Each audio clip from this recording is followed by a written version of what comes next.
Business durable, le magazine des entreprises qui prennent soin de la planète. Nathalie Croiset sur BFM Business. Communication commerciale et développement durable sont-ils compatibles? Altavia dit oui. Laetitia Adhémar, bonjour. Bonjour. Vous êtes donc la directrice de la RSE d'Altavia, un groupe de communication commerciale, leader dans son domaine, plus de 30 ans d'existence, plus de 300 clients. Vous êtes très engagé. Il y a 2 ans, on avait parlé dans cette émission d'éco-publishing, cette offre, cette marque que vous aviez lancée. Et vous avez aussi des clients engagés là-dedans. C'est le cas d'ING Direct. Sophie Heller, bonjour. Bonjour. Vous êtes donc la directrice générale d'ING Direct. On va voir, vous, ce que vous a apporté cette coopération avec Altavia. Alors justement, Altavia, pour en parler avec vous, Laetitia Adhémar, donc c'est une vraie démarche, c'est dans les gènes depuis le début, finalement, de faire, c'est ce que je disais, du commerce. Vous avez une devise, c'est enchanter le commerce, c'est ça? Notre devise, c'est enchanter le commerce. Donc on accompagne plus de 300 clients retailers, parmi lesquels des enseignes de banque et d'assurance. Et nous sommes un groupe entrepreneurial. Donc dans l'ADN du président fondateur, depuis toujours, il y avait l'idée que l'entreprise a une vocation économique, sociale et une responsabilité environnementale. Pour nos clients, comme on produit des supports de communication commerciale, Oui. imprimés, marketing, digital, on est émetteur pour leur compte de beaucoup de supports qui sont potentiellement des déchets à terme. Oui, évidemment. Donc, on se doit que dès la conception, ils soient responsables. Donc ça veut dire il y a encore des imprimés publicitaires parce qu'on sait, on se pose souvent la question. Finalement, en faisant une enquête, il y en a certains qui disent oh là là, j'en ai marre de ces petits bouts de papier, mais on aime bien ça aussi quand même les Français, ces fameux imprimés publicitaires. Oui, aussi. je pense qu'il y a un attachement des Français aux imprimés et qu'aujourd'hui, on va le voir avec le cas justement d'ING, il y a une responsabilité des enseignes et des groupes de communication pour rendre ces imprimés responsables dans leur efficacité de communication, mais également dans leur conception environnementale. C'est pour ça qu'on a lancé EcoPublishing. Alors, on va reparler en détail d'EcoPublishing, mais justement, Sophie Heller, c'est ce que je disais, quand on est ING Direct, comme ça, on se dit, voilà, on est banque en ligne, on est là dans l'Internet, etc. On a encore besoin d'imprimer publicitaire, papier aussi, dans cet univers-là? En fait, c'est assez important parce qu'on est dans des services qui sont immatériaux et en fait, la communication imprimée permet à la fois de matérialiser ces produits qui sont un peu virtuels et ça permet aussi de ponctuer finalement des moments clés de la vie du client. On devient client, on reçoit un pack de bienvenue, à un moment on souscrit à une offre, assurance vie, on comprend, on a le détail en fait des informations. Donc c'est vrai qu'il y a un côté émotionnel et matériel qui reste important dans une banque digitale. Alors justement, cette offre EcoPublishing, le but évidemment, c'est d'avoir ces imprimés éco-responsables. C'est ça, Laetitia Adhémar. Voilà, d'avoir une démarche de A à Z avec notamment des labels aussi. Tout à fait. EcoPublishing, c'est une marque que nous avons lancée il y a 2 ans, qu'on a baptisée la marque de fabrique responsable d'Altavia et qui se décline en 3 volets pour nous. Le premier, c'est avant tout une démarche d'entreprise. C'est-à-dire qu'on considère chez Altavia, aujourd'hui on a 1300 collaborateurs en Europe et en Asie, que chacun doit être porteur de cette vocation d'éco-conception et de communication responsable.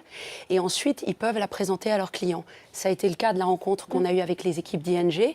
On s'est mis autour de la table. Les équipes d'ING nous ont dit, il y a beaucoup de labels, beaucoup de logos. On est un peu perdus. Est-ce que vous pouvez nous aider? On a fait une rencontre donc, avec les équipes achats et marketing et nos équipes opérationnelles. Et on leur a dit, on vous propose de rentrer dans une démarche éco-publishing qui est une démarche de progression. Donc, dans un premier temps, on va essayer de rationaliser le support tout en gardant l'efficacité commerciale qui est liée à votre identité propre. Et ensuite, on va, sur le support, comme le pack de bienvenue qui était présenté, de se dire, on va prendre un papier responsable. Donc, ça rentre dans un référentiel, l'origine du papier responsable. L'usine qu'on va choisir pour produire ce papier est responsable. L'imprimeur est engagé.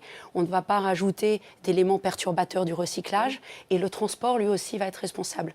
Donc, de la conception à la fin de vie du produit, il y a une démarche d'éco-conception et de responsabilité. Alors, ces fameux labels, logos, c'est FSC, un PEFC dont on parle souvent. Même vous-même, Altavia, vous avez cette démarche-là. Vous êtes aussi vous-même depuis 2010. Ça aussi, c'était quelque chose, Sophie Heller, dans lequel vous-même, vous étiez perdu dans ces logos, ce dont parlait Laetitia Adhémar. On avait vraiment le souhait d'avoir un accompagnement pour faire quelque chose qui soit... Enfin, on a un souci très fort de simplicité et de transparence. Ça fait partie vraiment de l'ADN de la marque. Donc, dans cette communication, dans ces actions aussi responsables, on voulait rester extrêmement simple et aussi avoir une façon d'expliquer les choses aux consommateurs qui était simple et aussi transparente sur exactement ce qu'on faisait. Donc, pour vous, c'était important aussi. Donc, il y a eu effectivement un accompagnement qui était utile dans les équipes, sachant que pour nous, la partie communication responsable Verbe revêt vraiment les deux aspects, à la fois l'aspect environnemental, comme Laetitia a bien expliqué, et aussi l'aspect sociétal, au sens où la vocation d'ING étant d'accompagner les gens vers l'autonomie dans la gestion de leur argent, en fait, le côté contenu est aussi extrêmement important pour nous. Donc, c'est comment on utilise un support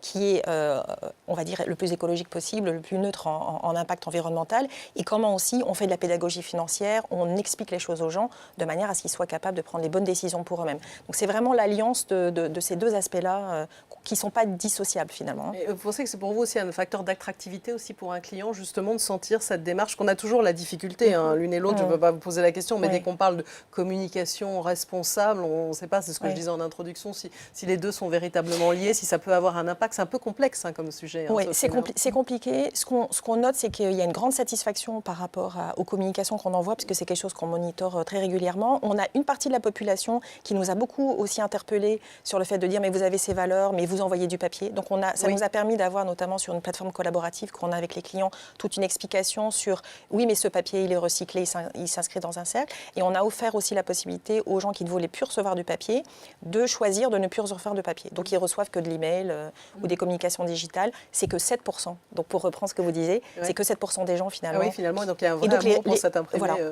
Voilà. Alors justement, Laetitia Desmarres, sur les questions, vous qui êtes quand même un grand groupe de communication commerciale, entre le commercial et le responsable, c'est vraiment une question qui revient souvent. Oui, c'est une question qui revient souvent. On constate aujourd'hui parmi notre panel de 300 clients que plus de 90% sont engagés dans la démarche éco-publishing, mais qu'on veut comme une logique de progrès permanent. Donc ING est un exemple vraiment de pratique sur laquelle très rapidement on a basculé sur des imprimés à 100% éco-responsables. D'autres clients ont fait de la sensibilisation en interne. Pour d'autres, on essaye d'amener à parfois même un texte, comme le disait Sophie, qui a une cohérence entre le contenu et le support. Donc on en est à des degrés différents, mais on s'aperçoit que c'est quand même une préoccupation croissante. Une préoccupation croissante, parce qu'il y a aussi des consommateurs, des clients derrière toute cette histoire-là. Alors justement, vous disiez, il y a eu un accompagnement. Ce n'est pas uniquement autour de ces imprimés publicitaires, ça va au-delà de ça, votre partenariat aussi. Oui, tout à fait. Le partenariat, vraiment, on s'est retrouvé dans des logiques et des approches vraiment communes. D'abord, une sensibilisation des équipes communes pour travailler mieux ensemble. Ensuite, je pense que ce qu'on a constaté, c'est qu'on en est encore à un premier stade et on a de nouveaux chantiers devant nous. Comme le disait Sophie, la communication responsable, c'est une communication qui a un impact environnemental réduit. Donc l'ensemble des supports qu'on produit en éco-publishing, on fournit avec les revues de performance business l'impact carbone associé. Et vous avez mis en place un calculateur carbone, c'est ça qui s'appelle la Carbon Scan. Le Carboscan, tout à fait. Vous avez fait avec Climat Mondi aussi, c'est ça? Exactement. Exactement. Donc ça, on le fournit en prestations associées à ING. Et je pense que les prochains chantiers communs que nous avons et qu'ont une majorité de nos clients, c'est de se dire que la communication peut aussi avoir un impact social. Donc, c'est travailler avec le secteur protégé, des entreprises adaptées et qui est vraiment une uniformité de responsabilité sur ce qu'on produit. Oui, donc il y a cette démarche de progrès. Tout à fait. Et je crois que ce qu'on discutait aussi, c'est qu'il n'y a pas d'opposition. C'est-à-dire qu'on peut faire des choses qui soient très esthétiques et très attractives et tout en étant complètement responsables. Donc, en fait, il ne faut pas qu'on imagine que l'imprimé qui est responsable, il est forcément tout moche, tout joli, etc. Voilà, donc autour de la contrainte.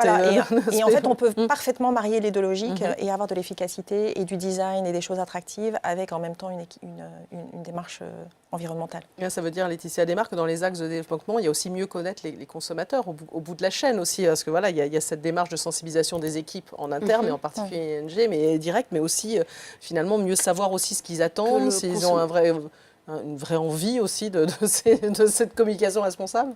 Je pense qu'il y a une envie, il y a une grande satisfaction, comme le disait Sophie, en termes d'études et de retours, qui est que quand le consommateur en a connaissance, il y est très sensible. Donc je pense qu'il y a un devoir des enseignes et des groupes de communication de faire un travail de pédagogie pour que le consommateur ait conscience qu'un imprimé peut être responsable. Et dans ces cas-là, je pense qu'il y a aussi une adhésion à ce projet et je pense qu'à terme aussi de l'associer à cette logique de progression. Et il faut aussi beaucoup expliquer. C'est ça aussi la différence qui arrive. C'est qu'on n'est plus comme avant, on ne donne plus comme ça, on ne distribue ni un imprimé, ni un produit comme ça. Oui, après je pense que ça se fait effectivement, c'est pas encore un critère de choix. Je pense que ça se fait pas au détriment du reste. C'est-à-dire qu'on choisit effectivement une banque parce qu'elle est performante, parce qu'elle a une bonne qualité de service. Et si la cerise sur le gâteau, on s'aperçoit qu'en plus, elle fait les choses bien, ça contribue à une satisfaction en plus. Aujourd'hui, on ne peut pas dire que ça soit un critère de choix qu'on va aller pour ça, mais en tout cas, ça permet d'avoir une cohérence. Et d'un point de vue satisfaction, en tout cas par rapport aux collaborateurs internes, je pense que c'est très important aussi parce que ça permet de voir que l'entreprise fait des choix, que ce soit en termes de sourcing, donc on parlait aussi de production, d'emploi, après de fabrication avec des ateliers protégés, des choses comme ça. Ça permet de montrer que finalement la politique RSE de l'entreprise se traduit aussi par des choses qui sont très très concrètes et que tout ça, ça va dans le même sens. Donc c'est cohérent et ça correspond aussi à, ça favorise la fierté des collaborateurs. Merci à vous Sophie Heller, donc directrice Je vous en prie, générale merci. d'ING Direct, Laetitia Adémar, directrice de la RSE d'Altavia. C'est déjà la fin de cette émission. N'hésitez pas à nous retrouver comme d'habitude sur le site bfmbusiness.com et très très belle fin de week-end à tous sur BFM Business.